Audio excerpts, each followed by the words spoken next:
welcome to the now second episode of 1800 Seconds in the Ring.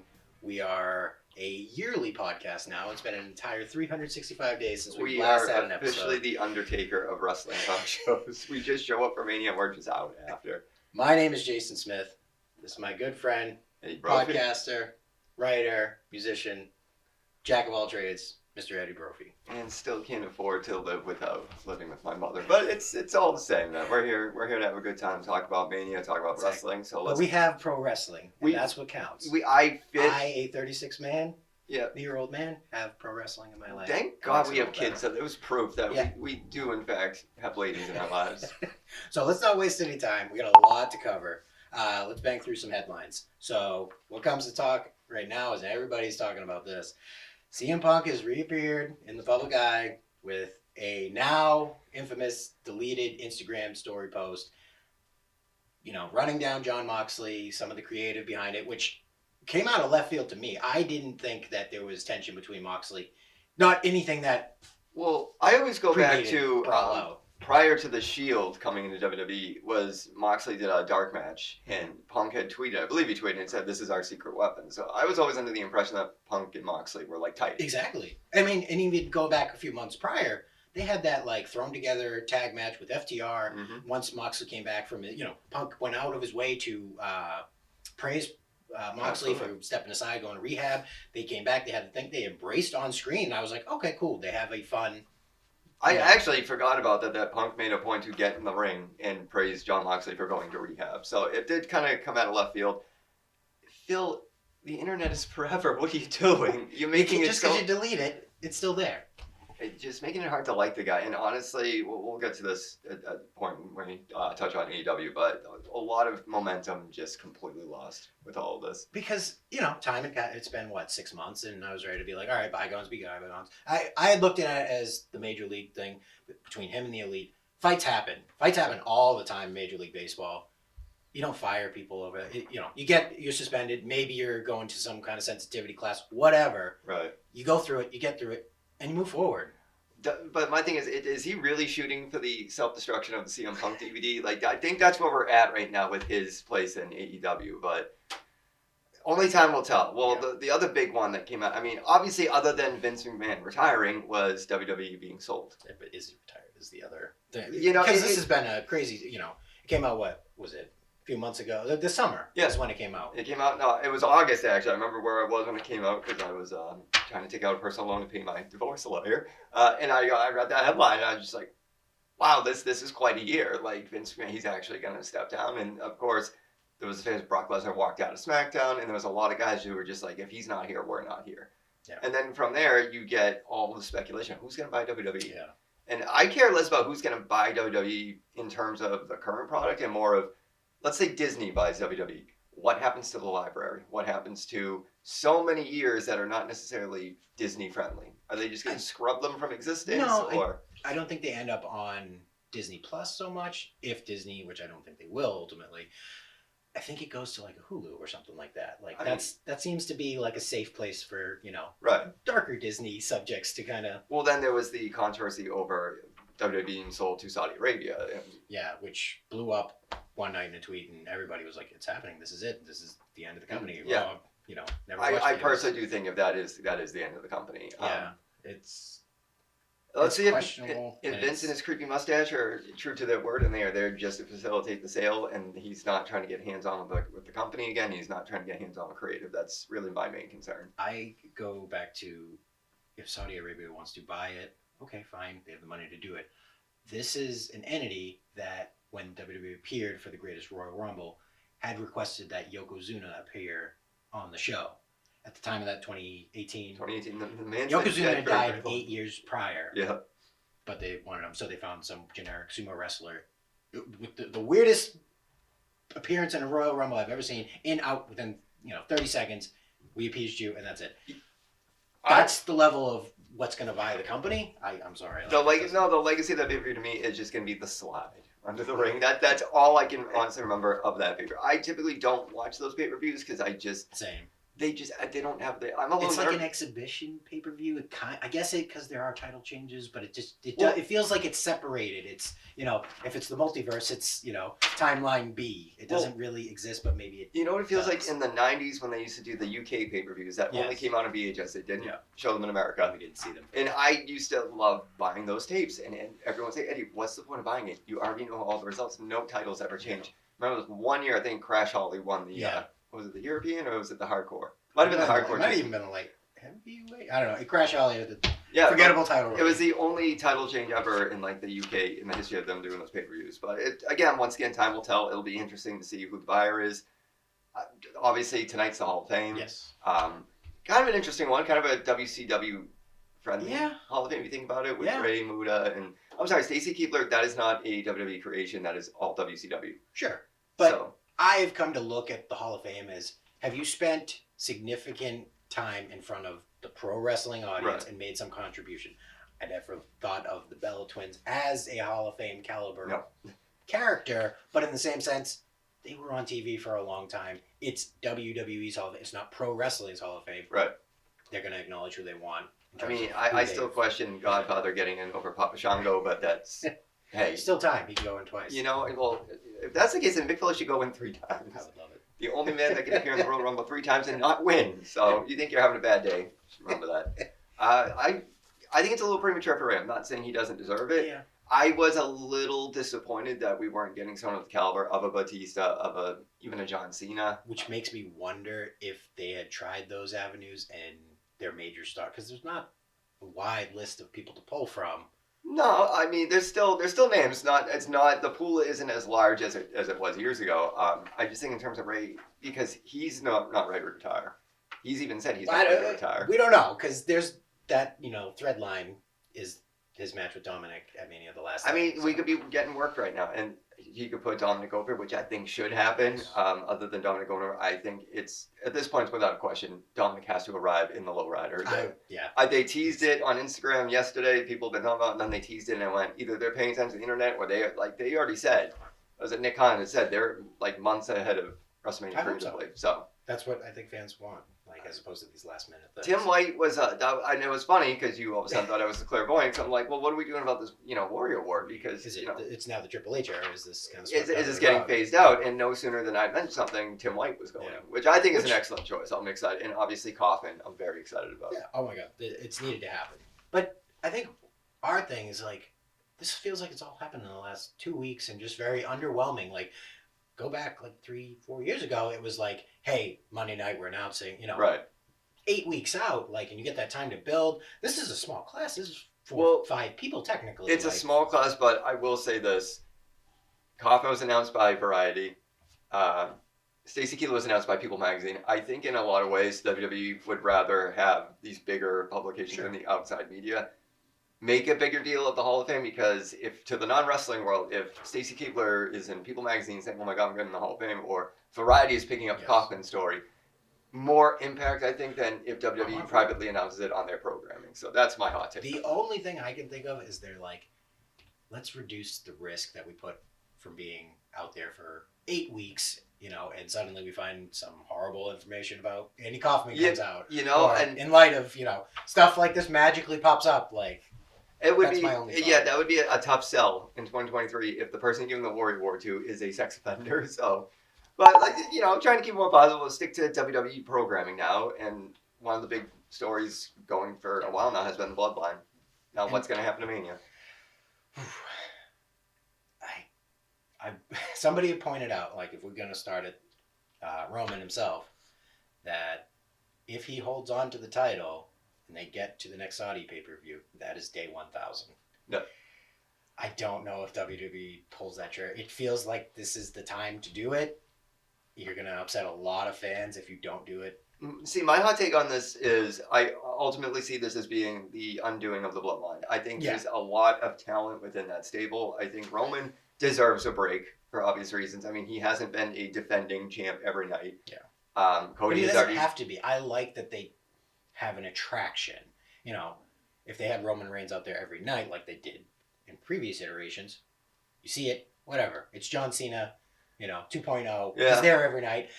eventually it becomes a great, wow, that's reliable and that's awesome that you've done it. But in the moment, you're just like, I'm burnt out. It's worked for Reigns in the Bloodline. I'll give them that. Yeah. I think Solo has an amazing career ahead of him. I'm excited for that. Jey Uso, I think he's another one, a breakout. I'd be curious to see who Heyman's going to manage now. If the Bloodline falls apart, or if Heyman steps off screen and goes more into a producer role. There's plenty of interesting ways for Heyman. Heyman will, I feel like, can make something work. Cody is this generation's Hulk Hogan. And I mean that in the most flattering. I don't mean that in the sense that, like, Hulk Hogan's kind of a garbage person. I mean that in, like, you can picture Cody. And this is why Cody Rhodes, from when he first showed up to Cody Rhodes, it's not the same person. No. It's not the same character. It's not the same presentation. He needed to do what he did to reinvent himself. He did. He bet on himself, literally. You know, I always go to that Instagram post where he's got the gear, not unsimilar to what he's wearing now, saying, I tried to make this work. So bet on himself, left, you know, all out. You go through the list of it. Oh, yeah. Ring of Honor World Champion, NWA World Champion, New Japan, Bullet Club, all these great things. Building. Yep. He came back. He is a different performer on a different level now. This is, as corny as it sounds, this is a guy I could picture on a cereal box, on a T-shirt, on, you know, the main poster. Well, look at his, Cena, look at his WCW Sting in the pre-NWO days. Like, but he makes it work. He's a genuine guy. I believe him, as opposed to, like, a fake person. Like, I don't know. I'm gravitated towards Cody. Cody is my guy now. He's on my Mount Rushmore. And that brings me to Sami and KO. You want to talk about, like, relatable characters. Yeah. Sami was absolutely... And I remember last year Sami was back into a corner with the Hollywood match of Eastwood Knoxville. I remember saying to you, like, if I don't see the big hand at some point, like, there's no other way to... You can't legitimize this match based on what Knoxville was coming out in at the Rumble and the PJ outfit or whatever it was. He was there to have fun. He was there to do Jackass. He was there to promote Jackass. Obviously, he's a fan, but he was there to do a Jackass-centric spot. Which is fine. And you had Sami, who's the wrestler who had to carry the match. The fact that it ended with the giant mousetrap, gimmicky as hell, silly as hell, very pro wrestling. And honestly, I walked away from last year's Mania thinking, like, that defied expectation. Yeah. That was a lot of fun. It didn't have to be a good match. It just had to be fun. Entertaining. You're entertaining not the wrestling fans. While you are trying to, you're entertaining the fans that are there to support Jackass in that sense. And make them go like, wow, this is fun. Like, what else is here? And I felt heard and seen and represented because there was the hand. So at the end of the day, I got my my Peacock subscription worth. I was fine with it. Mae Young's son made an appearance at WrestleMania. Quite literally, he was all grown up. I don't even want to get into Mae Young. There was a story about Sansky, which we'll go past that. Judgment Day. That's another one. For something that felt dead on arrival last year, they have taken it, getting Edge away, which I didn't think was the move, was absolutely the move, and reinvented it, and Dominic has become, like, the crown jewel of the group. Prison Dom. Who would have ever guessed Prison Dom was going to be the thing that made him? It's fantastic. Like, you go back a year ago, and it was just like, I was raised Mysterio's kid. I was just, you know what? He was in horrible danger of repeating the Cody Rhodes whole thing of, like, this is my dad, and I'm here now. Like, his look wasn't great. The character wasn't. He's obviously very green in the ring still, and, you know, there's a lot to work with. This had to have been a Triple H decision. This had to have been someone with a sense of humor who came to Dom and was just like, hey, man, what about this? That whole thing, what was it, the Christmas when he gets arrested and he's telling Ripley, Mommy, I'll never make it in prison. Again, sometimes the silliest crap in WWE just works. But he's a heel, and that's what you should be doing. You should be sniveling and cowering. But at the end of the day, you'll come up and slap the guy just when he's not looking. Well, yeah, this is public access, so the chicken S-word heel, he's perfect at it. He's absolutely, because he's the guy that he gets his cheap shot in the ring, and then he's doing the circles around the ring trying to get, and then hopping over. That's what we love about it. My question is, what happens to Judgment Day? So, now, Damian Priest isn't even on the card. So but you know what I thought of? He's got that role that Test had when Shane McMahon fought X-Pac, like that big muscle that can lead him down. Like, I think that's the spot for him. It's okay. Perfect analogy. I didn't even think of that. All right. I personally, I don't know if there'll be a thing after this. I mean, it depends on Rhea getting the title. It depends on if Dom gets put over. It depends on... I mean... I feel like I had heard sprinkles that they were like, oh, after WrestleMania, we're looking to expand. I don't know. Maybe I could see Baron Corbin in this group, even though he's kind of stale. But I'm gonna be honest with you, that man needs something. Yeah. He's become the Zack Ryder of the current product, where it's like he's just bumming around, and it's just like it's even in the storyline. He just can't. He's looking for. That's almost great, and I feel like he's gonna get a moment where he gets to finally. Then you know what you got to do. Then I want Bruce Pritchard's box of gimmicks. I want. That would be. I want something where it's a little Baron Corbin backstage going through a box of gimmicks and just trying. Almost like you can go back to like when Big Show was trying to be silly and he did like the Hulk Hogan bit and he kept dressing up like. Yeah. I mean, I just think this would be funny because it's Baron who's literally like probably just going through a box of gimmicks, being like anything that works, a sailor hat, I don't know, just give me something. AEW. It's not the product it was a year ago. Something's missing, I think it is Punk, and that, you go back a year ago and it was like Cody's there and Cody left, Punk filled that role. MJ, there's no top baby face, at least not yet, or anything that's defined enough that you can go, that's my next guy. Well, here's the thing. Your company's based off of your top baby face, not your top heel. MJF is a stellar heel. He is the Undertaker of heels. That man does not break character once. He does it in ways that are borderline offensive. He does it in ways that, throwing the tequila at the kid. He does it in ways where it's like... He's not afraid to push the boundaries and ground himself in, that's how that guy is supposed to be. I'm sure behind the scenes he's like, hey, great. But he's like, if you tell anybody, I'm going to beat the crap out of you. Yeah, the pickle bit was my favorite. Yeah. The callback to the great Muffin Gate incident with Punk with the pickle. He's a great heel, but there's no foil to that. Exactly. There can be. I'm not saying that the field is empty. Somebody's got to step up. Don't get me wrong. I love Jungle Boy. It's a silly gimmick. It works for him. Darby Allin, I like, but there's just something missing with him. To me, it's another Jeff Hardy. Not that I know the similarities are there physically, but to me, Jeff Hardy's was always missing something. Yeah. I can't define it. Maybe it's a manager. It's a Roman Reigns thing. Well, Roman no matter how much kabuki makeup you put on, that's not getting the problem away. It's great. I love watching him. He's entertaining. Something's missing. Some shade that I'm not seeing. And I agree. The second Cody stepped out and Punk came in, that was it. Kept AEW from losing its momentum. Then they lose Punk, and through maybe no fault of I can't necessarily say that because Tony Khan had some responsibility here, but it's definitely the momentum. It's not what it was. I mean, you can regain it, but you need a shot in the arm right now. We have FTR, amazing tag. But for now, we don't. Then next week, as the time we're filming this, it's titles versus career. I am a gigantic FTR fan. Are they there? I feel like that's the best place for them. I think what we're going to learn from that match is if they lose and they're forced out of AEW, that shows that Punk's not coming back, and they learned that, and they're jumping ship to probably WWE. Or they're going to New Japan or some. I don't know. Where are they going to get the money? I think it's New Japan. My nerves with regard to them leaving is, yes, I do think AEW is a great fit for them. I think if they go back to WWE, you're not going to see half the physicality or the technical stuff that AEW's allowed them to do. It would be a giant demotion in terms of I'll put you this way: when they were the Revival, I didn't even know how good they were until they became FTR over in AEW, and I'm like, oh, they can actually wrestle. Why didn't they do this? Yeah, exactly. Now, in terms of the Elite, Blackpool Combat Club, and the Jericho Appreciation Society, when Regal left, that took the win right out of BCC sales. I don't know how you can still call your group the Blackpool Combat Club when the guy that you found. I get they tried to patch it together towards the end, but he's the guy and the responsibility behind the name of the group, and you're now what? A Jericho Appreciation Society. Jericho's somebody who doesn't need a faction. Why does he keep trying to build one? He doesn't need one.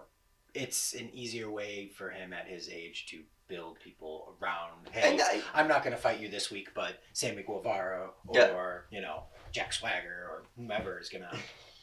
What is he now?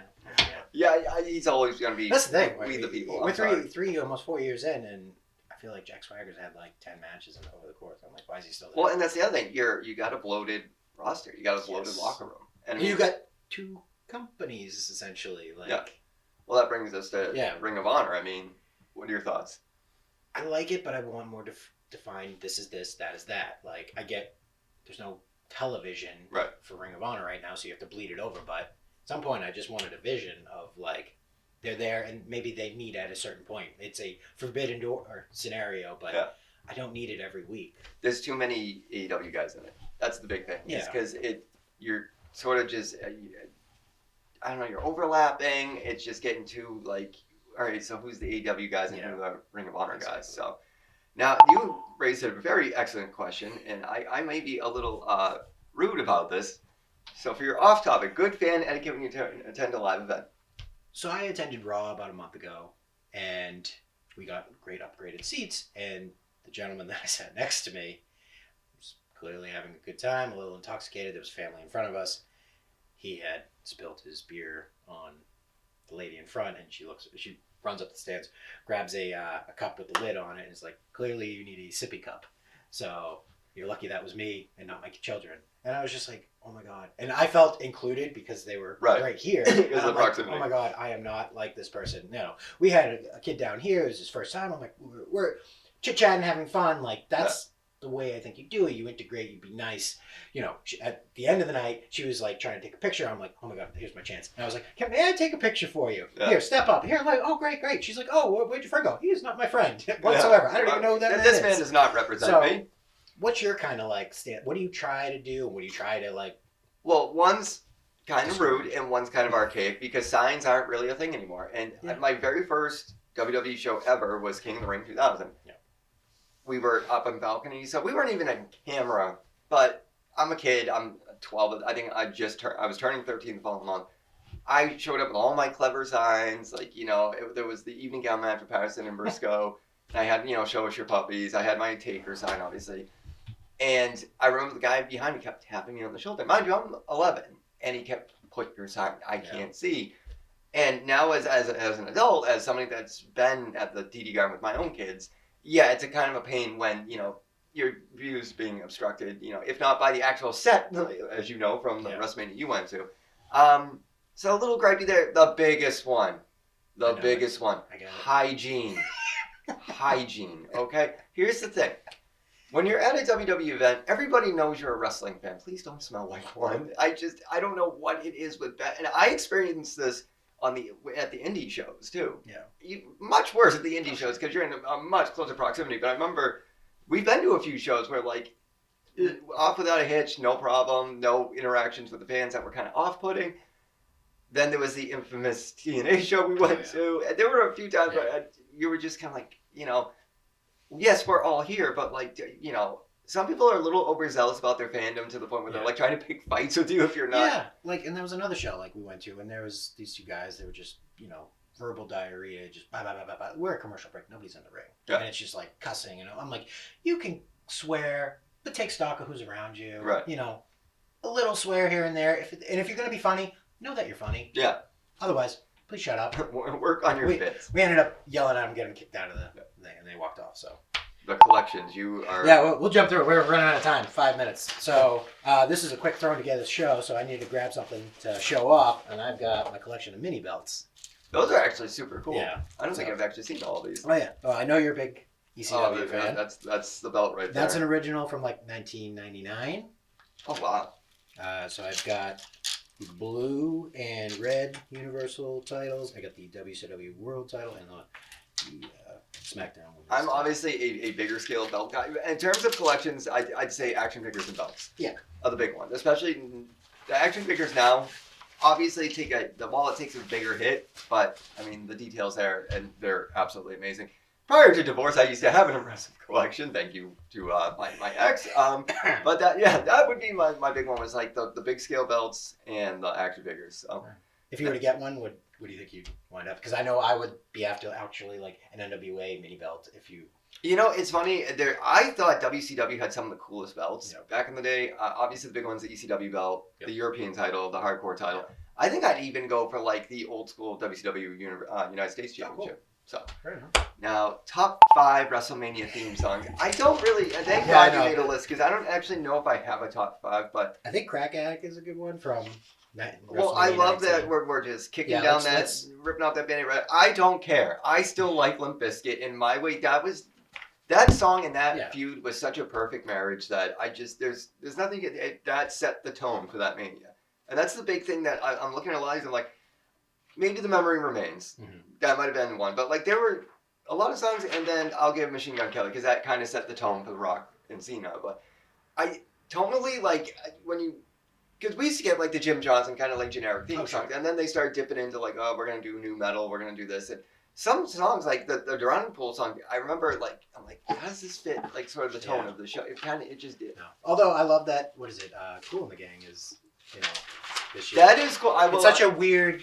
That's a Triple H. Like, there's no way that was like in the works. Because you know what though, when you're not trying to force it to be relevant and you go with like kind of a timeless song, I think that's what works. I mean, in terms of the Limp Bizkit one, that was just perfect timing in the sense that was the WWE MTV marriage, but it really fit that. The classic WrestleMania theme, always awesome. The Linda McMahon is something I've kind of unfortunately. I do have a fondness for that one. Now, what to watch? What to watch? I think. Well, I'll give you some time to think about what you would. I kind of have one. I couldn't tell you the date, but it was actually I sit on Square Circle on Reddit for hours, and somebody had actually, when discussing TNA or Impact Wrestling, go back in the day TNA used to be really awesome, and I'll vouch for that. There was a match between AJ Styles and D'Lo Brown that absolutely blew my mind. I think it's like a 2 out of 3 falls they had. And it's like a ladder match. But D'Lo was doing stuff in that match that he never did in WWE. D'Lo got a chance to shine there. I wish he had gotten a longer run there, but I'm totally with you. That's awesome. I think is very pertinent with Cody in his main event title match. Go back and watch Cody versus Nick Aldis at All Out for the NWA title, because that's a story built on him achieving what his dad did. Right. And in light of that, now he's in a match where he's going to achieve what his dad didn't do. So I think that's pretty pertinent to less than a minute left. Yes. Bold predictions for the Mania card. I'm going Cody. I'm going Rhea Ripley. Edge and Finn can go either way. I don't know. Those are the big ones to me. And of course, the biggest match of the night, Brock Lesnar and Omos. Wow. Sarcasm. Pure sarcasm. That's a Vince. Yeah. He's not back, though. He's not back. Pay no attention to this match that's clearly...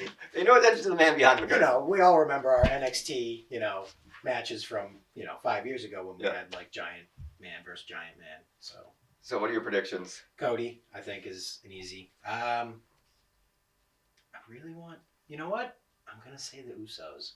I'm going to say that they take a slap in that face, because that is almost a great counterpoint to Roman if Jey Uso still has his tag belts and it's like, hey, I did it. I can't disagree. I can't argue with that. Absolutely. That just hit me in the moment there. You do.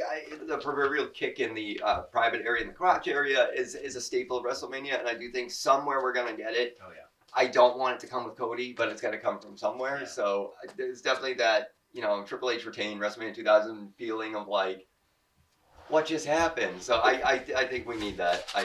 Not like Roman last year getting over Brock. So. All right, so we are about over with our time limit. I'm going to round it out by saying 10 years ago, me and this gentleman were in another public access studio, much unlike this.